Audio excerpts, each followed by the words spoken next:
Programa Cidadania e Socialismo com Cláudio Leitão. Olá, estamos de volta aqui para o terceiro bloco, né? E continuem participando, né? Começam a chegar aqui algumas ligações pelo telefone.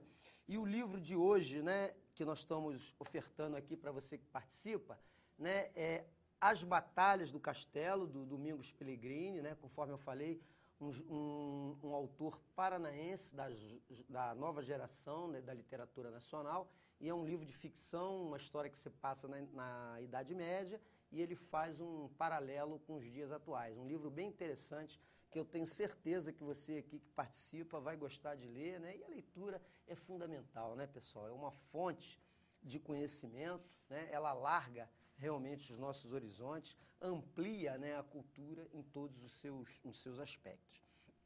Chega aqui uma mensagem, né, já que no bloco anterior eu falei que a gente ia fazer um comentário sobre a decisão do presidente Lula, de hoje, inclusive, né, onde ele referendou, né, o aumento de 7,7 que o Congresso havia aprovado para os aposentados, né? Evidentemente que ele ficou preocupado com a campanha eleitoral, né, e tratou de referendar o aumento aprovado pelo Senado. Entretanto, eu quero fazer uma observação a respeito desse tema da Previdência Social, que eu acho um tema fundamental para todos nós, trabalhadores, né? Porque eu estou aqui apresentando esse programa na Jovem TV, mas no fundo eu sou um trabalhador igual a todos vocês, né? Eu sou propagandista, trabalho num laboratório farmacêutico, e a questão da Previdência vai impactar certamente no futuro de todos nós, né? Então eu creio que seria importante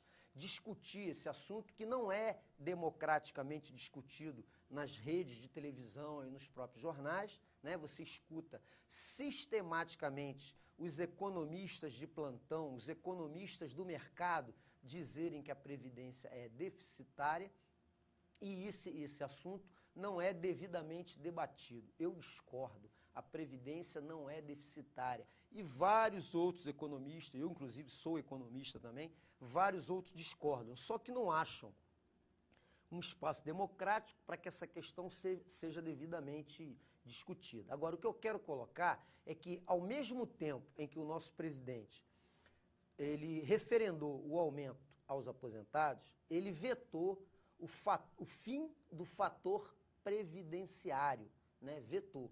O fator previdenciário é aquela fórmula, né, desenvolvida no governo Fernando Henrique Cardoso, que tira direitos do trabalhador, que cria um certo escalonamento, onde se você aposenta com uma idade de vida um pouco menor do que aqueles acham que é ideal, você sofre uma redução no seu salário, apesar de você ter contribuído os 35 anos, né, na aposentadoria. Por exemplo, o meu caso, eu trabalho desde os 15 anos de idade, né? Eu venho de uma família humilde e aos 15 anos de idade eu já era office boy, já batalhava ali pelo sustento de cada dia para ajudar, evidentemente, meus pais.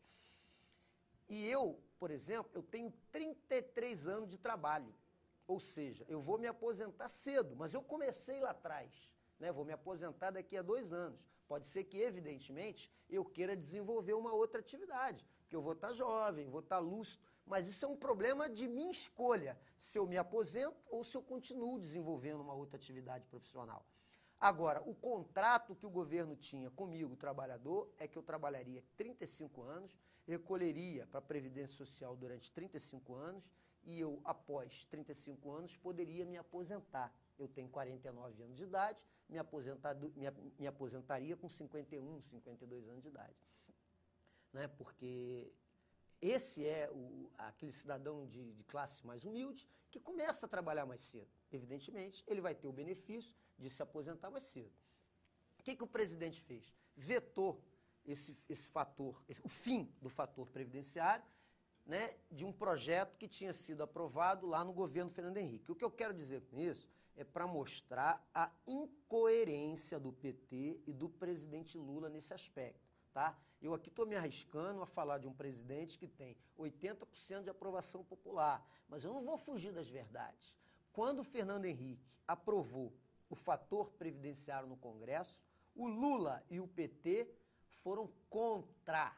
foram contra, e tentaram, a bancada inteira do PT votou contra, dizendo que naquela época isso era uma agressão ao trabalhador. E não é longe isso não, isso foi aprovado por volta aí de 98, quase 2000, né? Quer dizer, não é coisa de 20 anos atrás não, é coisa de muito menos, conforme você está vendo. Então o Fernando Henrique aprovou isso com voto contrário de toda a bancada do PT orientada por Lula. Eu lembro que o Aloysio Mercadante, na época deputado federal, hoje senador da República, foi ao palanque da Câmara de Deputados dizer que aquilo era um absurdo, que aquilo era uma agressão e que era retirada de direitos do trabalhador brasileiro. Então é bom que os petistas se lembrem disso. Hoje ele teve a oportunidade, né, de ser coerente com o discurso que ele tinha há tempos atrás. Mas como ele está no poder, ele esqueceu os compromissos que ele tinha com a classe trabalhadora. Agora, é importante que se diga também que essa turma do PSDB que aprovou o fator previdenciário, hoje votaram todos, né, o PSDB e o DEM, votaram, os deputados, né, e senadores, tanto do PSDB quanto do Democratas, hoje votaram a favor do fim do fator previdenciário. Isso para que você veja como você não pode confiar nesse tipo de político, que não tem coerência, que diz uma coisa há 5 anos atrás, há 8 anos atrás, e que a partir do momento que ele muda de lado, que ele sai da oposição e vai para o poder, ele muda de posição política. Então é importante que se diga isso. Aprovou, muito bem aprovado o aumento dos aposentados, principalmente porque ficou com medo da repercussão eleitoral que isso ia causar na candidata Dilma, né? A equipe econômica do governo, liderada pelo Mantega, pediu veto do aumento dos aposentados, mas o presidente superou essas adversidades dentro da equipe econômica do governo e manteve o aumento dos aposentados, mas votou o fim do fator previdenciário, que tinha sido um compromisso do PT e do Lula lá atrás de não permitir retiradas de direito do trabalhador. Então esse é o discurso. Você que vai votar no Serra, você que vai votar na Dilma, tem que saber isso, de como eles agem quando estão fora e quando estão no poder.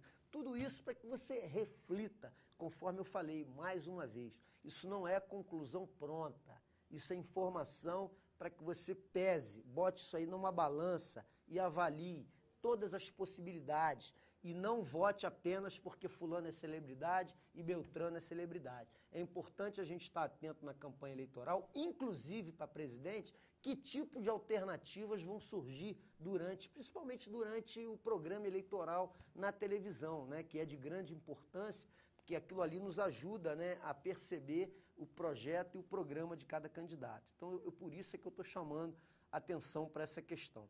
Porque eles sempre dizem que a Previdência é deficitária, querendo apenas considerar todas as contribuições que os trabalhadores fazem à Previdência e, em contraponto, com todos aqueles pagamentos que a Previdência faz, inclusive alguns que são assistência social, que são contribuições previdenciárias que são pagas a brasileiros que nunca contribuíram para a Previdência, que é hoje denominado o LOAS, que é o antigo Fundo Rural, né? Aquele agricultor que nunca recolheu para a Previdência, mas chegou numa idade avançada, normalmente 65 anos, então ele faz jus a essa aposentadoria a partir da Constituição Cidadã, que foi a Constituição de 1988, que deu a ele esse benefício. Mas a Previdência Social, ela não está isolada nesse contexto, né? Por trás da Previdência Social existe uma coisa, pessoal, chamada Seguridade Social, que engloba a Previdência Social, a